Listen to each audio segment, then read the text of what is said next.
SHEPS, or you can send me an email, jaxx120@ukunsigned.net. So all the usual things will follow, but right now it's all about Mr. Tippa Irie. Now let me just tell you, Tippa, you were first on my radar when I was about 8 years old. Okay. And your track Hello Darling just smashed up, you know, all over the place. So it evokes big happy memories for me. How was it for you when that track went Well, it was amazing. It kind of changed my life, you know, at the time. I mean, I was doing very well with Saxon Sound, you know, because I started basically on King Tubby's sound. You know, I mean, I started with my dad really, because my dad used to have a sound called Musical Messiah, and he used to have his little shubbings, and I used to go down there and mess about on the mic. And then one of my cousins them saw me and they said, like, Tip, you're good, you know. You know, I got that nickname from school, and so he took me to a King Tubby's dance, and then I just started to go on the mic on there, and he was impressed. So I started on King Tubby's, and then I was entering talent competitions, starting to win the talent competitions, and then Musled and Dennis Rowe from Saxon, they was at one of the talent competitions and asked me to come to Lewisham to come and perform on their sound. And then that's where I met Maxi Priest, Papa Levi, and people like that. And then it just blew up, you know, the whole Saxon thing was just huge. And then Hello Darling, I think it was 1986, I wrote that song. And I was doing another song called It's Good to Have the Feeling You're the Best. Yes.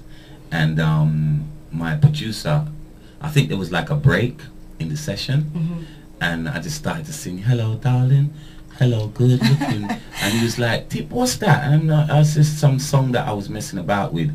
He goes, do you know what, that sounds good, you need to go home and write it. So I did, you know, and brought it back, and he said yeah. So we started to work on it, and then when it came out, you know, at the time Saxon was kind of like the hottest thing, so anything that we did, you know, people latched onto it. And all my friends like Levi and Colonel and a lot of them, they was like, Tip, what's that tune, man? Where you going with that? You know what I mean? And I'm saying, all right, you know, watch where I'm going to go with it. And then I started to, when I give it to the DJs, them, they just loved it. And Greensleeve started to promote it. And then I think it was a guy called Dave Jensen. He was on Capital Radio. And he heard the tune in a club. And he says, you know, this tune needs to be on Capital.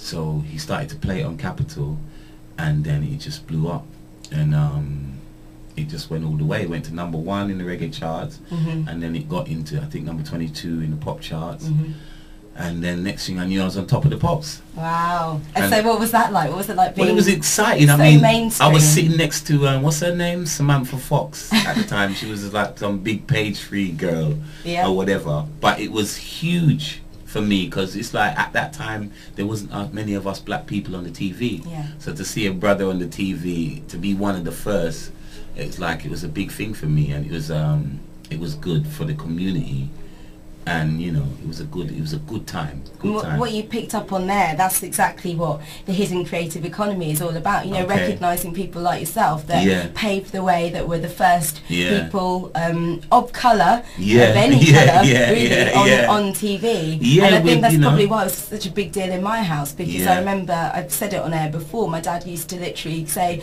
come look at the TV, there's a black lady on TV, because it wasn't usual. It's much more usual now, but it was people like yourselves that paved the way. I mean, for me, it was like, you know, my mum was so proud, my family was proud, you know, to see their brother on top of the pops, you know what I mean? And it was good. It's a good time, good feeling, and we got the chance to see the world, really.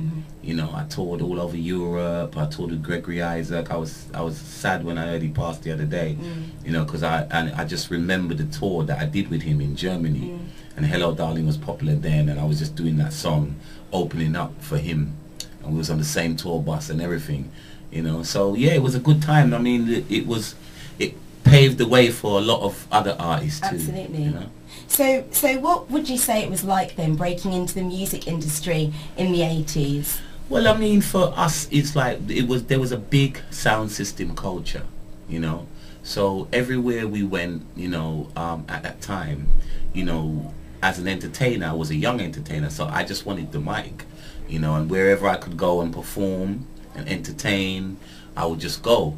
And we sold more records then too, you know what I mean? Because obviously it was more vinyl then, and before CDs came out, and you know, people used to buy their vinyl, record it on cassettes, and then put it on a cassette in the car and play it, you know what I mean? Now it's completely different, but in them times, you know, it was good because we could sell some units. Do you know what I mean? You could sell a good few thousand of your 7-inch or your 12-inch, and you know, the companies had a better chance to make some money than what they do now. Yeah, of course. You know? So you mentioned there some of the people that you were working with, but you know, if you think back to when you were a kid and you knew that you wanted to make music, who were you listening to then, and who made you decide, I want to pick up the mic? It was Daddy U-Roy, you know, it was U-Roy. I used to listen to U-Roy, Big Youth, Trinity, Dillinger, Tapazuki, obviously Bob Marley, Dennis Brown, Gregory Isaacs. All these people, you know, for me, like sitting on a tour bus with Gregory Isaacs was like, oh my God, it's Gregory Isaacs. I'm on the tour bus with Gregory. Like you know how I am now with you. Yeah, exactly. You know what I mean? So it's like, for me, them times, it was amazing. It was amazing times because everywhere Saxon went at the time, it was sold out. It's like, you know, I don't know, it's like Chris Brown now or Usher or whatever, you know, for us at that time. You know, guys used to come up to me and say, you know, they used to look at it and say, oh, I got the same trainers as Tippa. You know what I mean? And they used to be, you know, I have big man coming to me and I'd be playing at a christening or playing at a party, and they'd come up to me like, Tip, man, you don't know what you done for us back in the day, or, you know, so we was like their idols, you know what I mean? And they used to, if I was wearing the same trainers or they was wearing the same trainers that I happened to have on, they'd be excited about it, you know what I mean, because they're fans. So for me, it was a good time. And someone who you know, John Downey, I believe, that used to do some work on, was it in the sound systems with him? So have you got any, he does a lot of coordination over here at Brent Radio and some of the UK unsigned stuff that we are affiliated with. So whilst we're on the subject, have you got any dirt you can spill on him from back in the day?